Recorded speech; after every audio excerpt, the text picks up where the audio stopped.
કપડીથી કપડી સજા થાય એની એ મહેનત કરે છે. તો બસ આટલું જ. સો ગુજરાતી ફિલ્મ ઇન્ડસ્ટ્રીનો જરા સિનારીઓ બદલાયો છે થોડો કેમ કે નેશનલ લેવલે હવે ગુજરાતી ઇન્ડસ્ટ્રીને ગુજરાતી ફિલ્મોને જોવામાં આવે છે. હેલ્લારો શ્રદ્ધા ડાંગર એ હેલ્લારો નેશનલ એવોર્ડ લઈને આવી. લોટસ એવોર્ડ જે કહેવાય છે સર્વશ્રેષ્ઠ એવોર્ડ જે બેસ્ટ ફિલ્મનો મળે બધી આટલી બધી ભાષાની ફિલ્મો એમાંથી એકને મળે તો એ આપણી ગુજરાતી હેલ્લારોને મળી. એટલે આ નેશનલ લેવલે ગુજરાતી ફિલ્મને નોટિસ કરવામાં આવે છે. મારી ફિલ્મ વર્ષ હતી. વર્ષને અજય દેવગણે રાઇટ્સ લીધા અને શૈતાન બનાવી. સો દેર ઓલ્સો અત્યારે આ વર્ષે માનસી પારેખ બેસ્ટ એક્ટ્રેસ નેશનલ લેવલે એવોર્ડ લઈને આવી છે.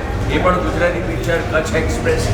સો આ સિનારીઓ જે બદલાયો છે એ જોતા બધાની હિંમત, પ્રોડ્યુસરોની, ડિરેક્ટરોની, અમે કલાકારો તો હવે તો ઝંખના જ કરતા હોઈએ ને કે અમને કંઈક નવી વાત, નવો કન્ટેન્ટ, નવી વસ્તુ મળે અને અમે એ પરફોર્મ કરી શકીએ અને આપણી ગુજરાતી ફિલ્મ ઇન્ડસ્ટ્રી આગળ વધે. એટલે બસ આપના થકી મીડિયાનો સાથ સરકાર તો ખૂબ અમને લોકોને જોઈશે, કારણ કે અલગ કન્ટેન્ટવાળી ફિલ્મો પબ્લિક સુધી પહોંચાડવાનો અમારો જરિયો તમે છો. એટલે તમે લોકો આમાં જેટલું બની શકે એટલું અમને લોકોને હેલ્પ કરો અને વધારે પબ્લિક આવે. આ ફિલ્મ